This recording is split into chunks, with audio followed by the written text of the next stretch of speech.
Hey, it's Angela with FoodStorageAndSurvival.com, and today I've got a Solavore Sport Solar Oven that we're going to test out and kind of show you how it works. This is a solar oven made by Solavore, S-O-L-A-V-O-R-E, so you can find that, and I'll put a link to it down in the comments. It comes to you in 3 pieces. There's the main box, and this box is big enough to hold a 9x13 pan with a little extra space. It actually came with 2 little roaster pans to use with it too. And then you have the lid, and that is insulated. There's like an airspace on it. And the lid clips on with little metal clips. And then there is an optional reflector panels. And the reason that they're optional, this solar oven is built to use at kind of mid-grade temperatures, a little lower temperatures than your oven. It's not really made to go up to 325, 350, what you're used to cooking at in your oven, but any food will cook at 200 to 250 degrees and be fine. You just have to cook it a little bit longer, which actually makes this really nice because your food turns out really good. It's nice and tender, it's slow cooked. I've done a couple of experiments with this already. Today I'm actually going to try something a little bit trickier and put a cake in there and see how that does. Now I know it's going to take longer. Like I said, this oven does not get up to 350 degrees like my standard oven in my house. It's only going to bake it maybe 200, let's see. We're not quite to 200 now. I've been preheating it for a little bit. But we're going to try out a cake. But I have done a dinner. I roasted some chicken in here. It was really, really good. And also have done some pasteurization of water, which is super simple, and we'll do another video showing you how to do that. So the reflectors, the instructions say the reflectors are to use if you're cooking at in the fall or the spring, but they really don't want you to use them in direct sunlight.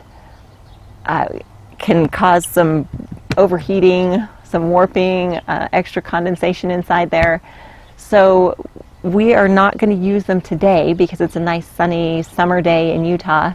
We're expected to hit about 85 degrees today here, and so I'm not going to use the reflectors, but the reflectors are really simple to put on if you do want to use them.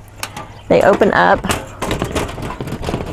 and they go in a groove that's on the lid, and then there's spring hooks on the corners, and they hook into little holes on the corners of the lid. So super easy to hook on, really fast, and that will increase your temperature.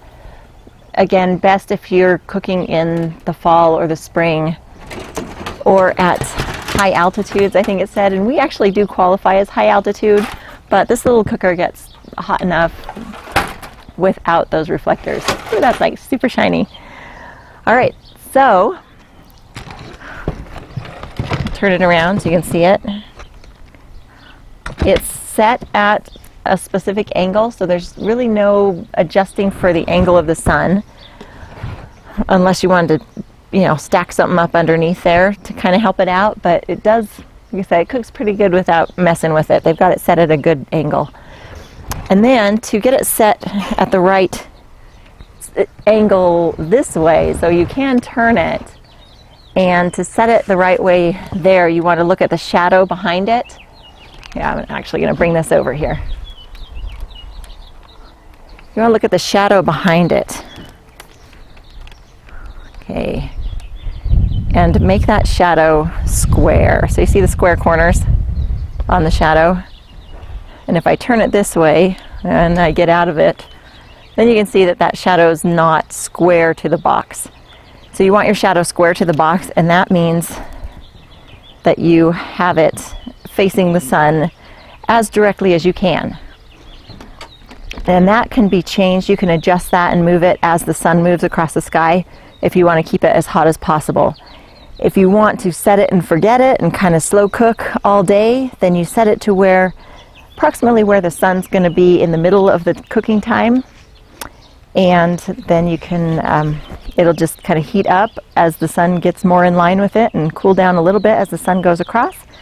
and your food will cook in there without you having to adjust for the angle of the sun.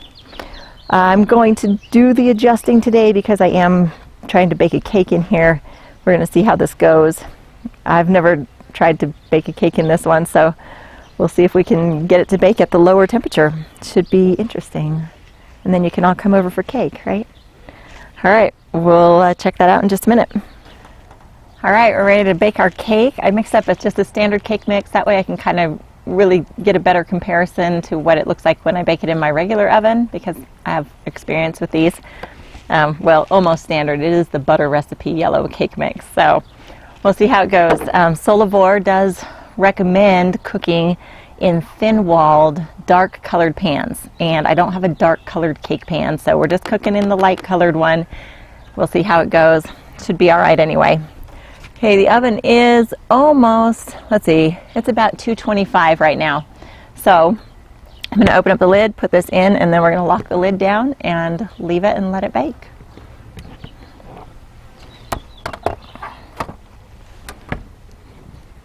I do like this oven, how the pan, a 9x13 pan, fits right in. Now, the little lockers to lock the lid down are kind of obnoxious. Just saying. They do lock the lid down. There's 3 on the top, 3 on the bottom, but they're not super easy to get on.